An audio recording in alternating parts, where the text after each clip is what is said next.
What's up tout le monde? En ce lendemain de la défaite de 3-1 des Canadiens face aux Capitals de Washington dans le deuxième match de leur série de premier tour, un match où le Canadien a bien parti.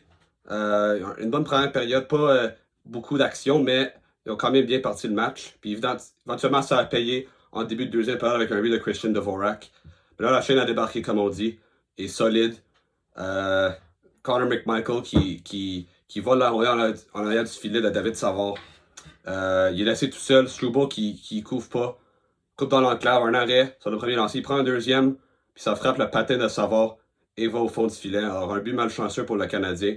Mais à partir de ce moment-là, la deuxième période, c'est atroce. Un autre but rapide, une minute plus tard, Dylan Strome sur une mauvaise couverture, une entrée de zone, sur un retour de lancer. Puis ça fait 2-1. Puis à partir de là, les Capitals qui ont complètement dominé la deuxième période, ils ont bourdonné beaucoup de choses à marquer. Puis si c'était pas de Samuel Montembeault, ça aurait pu facilement être 4, 5, 6-1. Puis là, après ça, en troisième période, on prend une décision. Puis c'était la bonne, je crois. Bentley Patrick Laine qui a été très nonchalant, a fait plusieurs revirements. Il souciait pas du danger, vraiment. C'est vraiment, il n'avait pas l'air intéressé de jouer le match hier soir. Et je trouve que ça a donné une dose d'énergie à l'équipe, qu'on n'acceptait pas les passagers. On a eu une bonne troisième période, on a eu plusieurs choses à marquer. Jake Evans qui frappe le poteau sur une belle remise. Je me souviens plus c'était qui a fait la remise, là, mais disons, ça a passé proche. Encore une fois, on a eu beaucoup d'occasions de marquer. Pas capable de marquer, soit que Thompson a fait des vols, ou soit on a tout simplement raté notre lancer. Je trouve personnellement Thompson, je le trouve très chanceux dans son filet. Il est chancelant, tu sais, puis il est très chanceux la moitié du temps. On dirait qu'il voit même pas la rondelle arriver la moitié du temps. Il donne des retours comme ça se peut pas. On est juste pas là pour les récupérer. C'est ça qui fait la différence. Je trouve contrairement à Montembeault que même si les statistiques avancées vont dire que Thompson a sauvé plus de buts que Montembeault hier, j'ai trouvé personnellement que Montembeault il inspire beaucoup plus confiance à ses coéquipiers en avant de lui. Il contrôle mieux ses retours que Thompson. Il est tout le temps en bonne position. C'est rare que Montembeault passe au filet comme Thompson, c'est ça l'affaire. Là. Puis c'est juste qu'il n'y a pas de support offensif ces temps-ci. Les Canadiens n'ont pas été très opportunistes ces deux derniers matchs, ça c'est certain. Mais tu sais, Montembeault, il fait son mieux pour garder l'équipe dans le match. Mais encore une fois, ça me fait penser aux années de Carey Price. Il fait des miracles, il fait des gros arrêts, il garde son équipe dans le match, mais il n'y a aucun support offensif. J'ai vu cette game-là arriver. J'ai vu jouer cette game-là tellement de fois depuis que je regarde le hockey et des matchs où, encore une fois, qui finissent 2-1, on n'a pas capable de marquer. Alors, c'est une défaite qui fait mal, mais tu sais, encore une fois, on reste dans un match. Malgré, on s'est ajusté quand même en troisième période. Pour moi, on a connu 2 bonnes périodes sur 2, mais sur 3, je veux dire. C'est dommage, ça ne peut pas jouer sur 2 périodes parce que le Canadien serait quand même bon, mais puis il aurait probablement gagné la game si ça jouait sur 2 périodes. Mais c'est malheureux. Saint-Louis a dit dans l'après-match que, que nos bonnes présences, nos bonnes actions, nos bonnes séquences sont moins longues que leurs mauvaises. Puis c'est ça qui fait la différence à la fin de la journée. Mais on est quand même là. On donne quand même une belle opposition aux Capitals. Du moins au plan hockey. Au plan physique, on se fait déclasser, ça c'est sûr et certain. Premier match, plusieurs mises en échec en début de match des Caps. Caulfield qui se fait démolir. Des doubles échecs au visage. Pas vraiment des répliques. Deuxième match, encore une fois, Anderson a tenté de répliquer avec Tom Wilson. Mais encore une fois, ce soir, disons, là, c'est le temps du changement. Puis on a une solution. Puis dans les estrades, Arbor Xhekaj. Je veux dire, c'est probablement un des, sinon le joueur le plus tough la Ligue nationale de hockey. Quand tu as un joueur de même, surtout quand les Capitals ils causent autant de troubles, tu peux pas laisser Washington vivre avec. Là. Ils ont besoin de conséquences. Puis c'est le temps de faire un changement parce que avant qu'il soit trop tard. C'est 2-0 dans la série, un retour à domicile. Alors, tu sais, avec l'énergie de la foot, ça serait tellement de l'affaire que Xhekaj fasse son entrée dans l'alignement au match 3. Ça va donner de l'énergie à l'équipe. Ça va faire que les joueurs des Canadiens vont grandir de probablement 2 pouces, puis les Capitals vont rapetisser de 2 pouces, parce qu'ils toucheront plus, ils feront plus des cheap shots aux joueurs du Canadien comme on a vu les 2 premières games. Ça, c'est sûr et certain, parce que sinon, ils vont devoir répondre à l'appel de Jacky. Évidemment, Jacky peut aussi faire ça aux joueurs des Caps. Puis ça permet, parce que au plan hockey, Jacky, c'est pas un joueur très qui va faire une grande différence. Mais comme j'ai dit, c'est sa présence dans l'alignement. C'est le fait que c'est un joueur qui inspire de la confiance à son équipe, même si des fois il fait des erreurs. Mais c'est à cause de ça que le Canadien n'ont pas fait jouer, justement. C'est à cause de ses erreurs en défensive, ses ratés en défensive. Je pense pas que Saint-Louis, c'est évident qu'il n'y a pas confiance à Jacky sur le plan défensif. Mais avec la performance que Patrick Laine a connue hier soir, ça aide le Canadien à insérer Jacky à l'alignement. C'est simple. Tu enlèves Laine, tu mets Jacky, alors tu fais 11 attaquants et 7 défenseurs. Pour moi, ce serait ça la solution. Parce que, tu sais, c'est ça qu'ils ont fait en troisième période. Ils ont quand même eu du succès. Puis ça permet aussi de faire jouer plus leurs meilleurs joueurs, genre Suzuki, genre Caulfield. Tu sais, puis les joueurs qui méritent de jouer, mais ils vont jouer plus. Puis ceux qui performent pas, ils joueront moins. Puis en défense, ben là, ça donne une assurance en cas que Jacky il prenne une mauvaise punition. Parce que, tu sais, on sait que Jacky, des fois, tu sais, s'il se bat, mais là, t'es pris à 5 def. Mais là, avec Struble, mettons, tu gardes Struble. Même si pour moi, Struble, tu sais, comme j'ai dit, il s'implique pas, il frappe pas, tu sais, il n'y a pas d'impact en ce moment, là. T'sais, alors, si Laine performait, mais ça serait Struble qui serait sorti, mais à cause du fait que Laine, c'est épouvantable la façon qu'il performe, puis son étude de travail, tout ça, ben, t'as pas le choix de le sortir, là. Comme ils ont fait en 2021, d'ailleurs, avec Thomas Tatar. Ça a mal commencé pour lui dans la série. Il perdait 3-1 dans la série, mais ils ont décidé de le sortir de l'aliment. Ils ont amené Caulfield. Puis là, ben, ils sont allés en finale. On sait le reste de l'histoire. Alors, pour moi, ça serait la chose à faire avec Patrick Laine. Personnellement, là, je regrette, là, mais je pense que pour moi, c'est la fin de Patrick Laine à Montréal. Je m'excuse, là, tu peux plus endurer ça une autre année là, si c'est le même. Là. C'est vrai peut-être que Laine, il joue blessé parce qu'au camp d'entraînement, si on se souvient, ben, il a décidé de ne pas se faire opérer. Alors peut-être que ça aurait aidé, mais pour moi, non. Je m'excuse, là. T'as beau avoir peur de se faire blesser, là, mais les décisions, ses choix de jeu sont incompréhensibles. Il se traîne les pieds. Il rend l'avantage numérique trop prévisible. Il reste dans son endroit. Tu sais, te souviens-tu en deuxième période quand le Canadien avait un avantage numérique, puis il continue de recevoir la passe de Hudson, mais il décidait de ne la pas lancer parce qu'il n'aimait pas la passe, c'était pas assez précise. Pour moi, j'aime pas son langage corporel. Puis pour moi, c'est le temps de s'en départir. Soit le racheter, soit le. Tu sais, le Canadien a énormément de choix de repêchage, alors ils peuvent attacher un choix en mettant de deuxième ou de troisième ronde pour s'en départir. Le Canadien a beaucoup comme je l'ai dit, de munitions. Mais pour moi, ça peut plus endurer. Là. Je m'excuse. Là. C'est une belle expérience. Mais un bel essai, je veux dire, pas une expérience, mais ils ont essayé d'amener un joueur de talent pour quasiment rien. Mais pour moi, je pense qu'on est rendu à un point où c'est le temps de briser les liens puis dire ben ouais, parce que pour moi, Laine, ben, il n'a peut-être pas nuit à l'équipe pendant la saison. Pour moi, sans lui, on va se dire, sans lui, quand il est arrivé, le Canadien n'aurait pas été sur cette bonne séquence au mois de décembre et au mois de janvier. Mais c'est rendu maintenant à un point où il nuit plus à l'équipe qu'il l'aide. Et beaucoup plus d'ailleurs. Alors c'est le temps de faire des changements. C'est pas un joueur de caractère. C'est une équipe qui a une identité d'être une équipe de travail malgré le fait que c'est des plus petits joueurs. Puis c'est des jeunes. Tu veux pas un joueur de même. C'est une pomme pourrie. Puis je pense que c'est le temps de s'en départir. Alors, c'est ça. Pas grand chose autre à dire sur lui parce que ça marche tout simplement pas. Puis je pense que c'est le temps de passer à d'autres choses.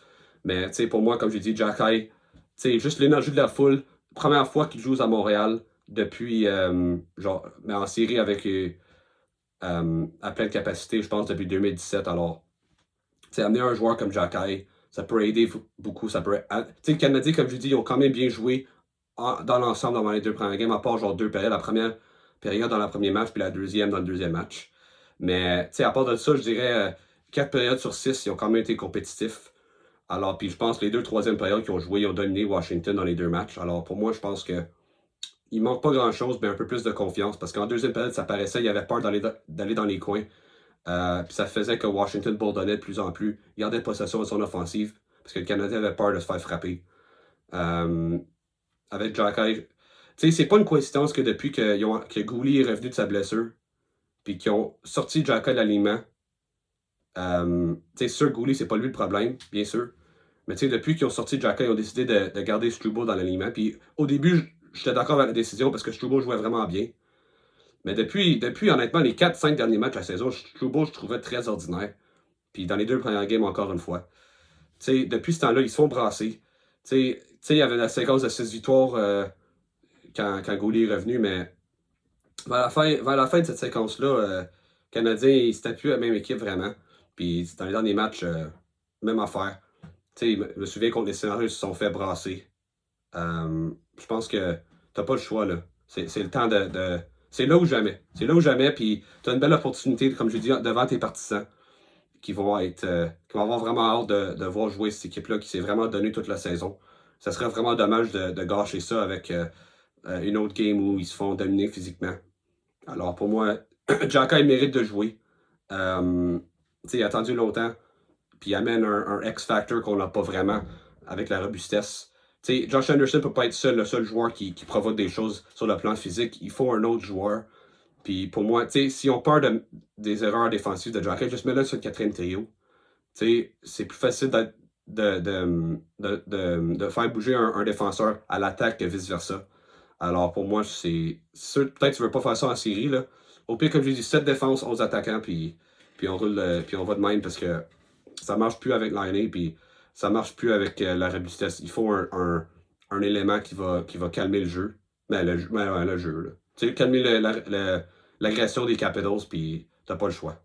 T'as pas le choix, puis sinon, ben, pour moi, la série va être finie. S'ils mettent pas de Joker à la prochaine game, je m'attendrais à pas mal la même affaire. Évidemment, il faut aussi que le Canadien soit un peu plus opportuniste sur leur chance de marquer. Ça aurait pu faire une grande différence dans les derniers matchs. Évidemment, l'arbitrage, on n'en parlera pas, là, mais ça aussi, c'était pas Caulfield, encore une fois, qui reçoit un double choc au visage. C'est du hockey des séries, mais le Canadien a besoin de répliquer, puis quand tu as un joueur comme Jacques, il faut que tu l'utilises, t'as pas le choix. C'est impératif, puis s'ils le font pas, ben ça va être leur erreur. Puis je pense que Jeff Gorton, il a besoin d'apprendre de ses erreurs à New York, où il a bâti une équipe trop soft, je dirais. Puis, tu sais, ça fait que ça a coûté son emploi. Je pense pas que ça va être le cas à Montréal. Je pense que Molson est plus. Il comprend un peu plus le hockey qu'à New York.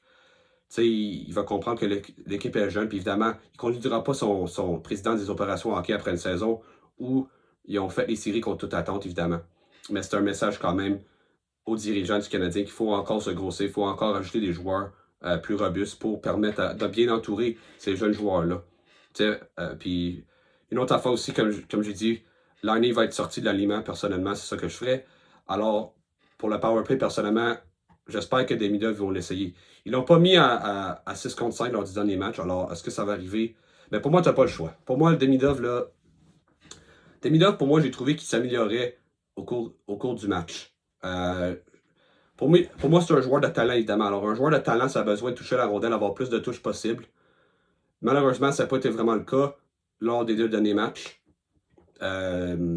Pour moi, il faut qu'il se sente confortable. Puis, rien de mieux que de le mettre sur le premier powerplay. Personnellement, comme tu enlèves l'année, tu mets Caulfield. Tu remets Caulfield à sa place habituelle, qui est pour le lancer sur réception. Puis tu mets Demidov à l'autre côté. Ça prend des gauchers qui sont capables de faire des jeux parce que Stavkovsky, c'est le seul. Mais en fait, Stavkovsky et Hudson. Hudson, c'est le carrière à la pointe. Mais Stavkovsky, c'est le seul autre gaucher. Puis il reste derrière le but d'habitude, puis en avant du net. Tu sais, dans le coin. Il n'est pas vraiment une menace. Mais Demidov, évidemment, on sait tous, c'est un joueur hyper créatif. Il est capable de tout faire. Alors pour moi, de le mettre avec les meilleurs joueurs du Canadien, on a vu ça avec Hudson quand ils l'ont mis là, ça fait un impact immédiat. Demidov, c'est un joueur dynamique. Ça va ajouter. Tu sais, Caulfield aussi, c'est un joueur dynamique. Pour moi, personnellement, ça pourrait tout changer. Puis si l'avantage numérique du Canadien est capable d'être dynamique, ça va complètement tout changer parce que les Capitals, ils vont devoir s'ajuster par la suite. Puis ça peut prendre du temps parce que, comme j'ai dit, avec les talents de Demidov, de Lane Hudson et de Caulfield, puis Suzuki, puis leur créativité, mais pour moi, ça rend ça très difficile de s'ajuster dans un petit espace de temps parce que c'est des joueurs comme je dis, très créatif, très intelligent. Puis pour moi, ça, comme je dis, t'as plus rien à perdre maintenant. Là. Si Laine ne joue pas, tu ne mettras pas Gallagher à la place de Laine. Là. Tu ne mettras pas Dvorak, tu ne mettras pas Josh Anderson. Pour moi, c'est la seule solution, c'est Demida. C'est le seul gars qui ne joue pas sur la première vague qui peut aider cette vague-là. Puis pour moi, ça peut avoir un impact comme les Hudson a eu quand ils l'ont déplacé sur la première unité. Pour moi, il faut l'essayer. Il faut l'essayer avant que ça soit trop tard parce que la prochaine game, c'est un must-win game. Tu peux pas perdre ça. Là. Si tu perds 3-0 dans la série, là, je pense qu'il y a eu 4 équipes dans l'histoire dans la LNH qui ont réussi à combler une écart de 3-0. Mais on a déjà vu les équipes, comme j'ai dit, revenir dans une série à 2-0. Fait c'est ça qui est arrivé en 93 d'ailleurs. Avec le Canadien, ils perdaient 2-0 contre les Nordiques. Ils sont revenus, ils ont gagné 4 matchs de suite, ils ont gagné en 6. On sait jamais. On sait jamais. Pour moi, j'ai prédit au début de la série Canadien en 6. Là, il faudrait qu'ils gagnent 4 de suite. Je pense pas qu'ils vont gagner 4 matchs de suite. Je vais quand même maintenir Canadien en 7. Okay? Je vais maintenir Canadien en 7. Je vais garder l'espoir, mais s'ils perdent demain, ou s'ils ne mettent pas Jack c'est fini. Alors, c'est à Saint-Louis, puis au coach, puis de faire les bonnes décisions, parce que ça peut... Je crois encore que l'équipe est capable de battre cette équipe-là. Les Caps, pour moi, c'est une équipe prenable, mais il faut que tu mettes toutes les chances de ton côté.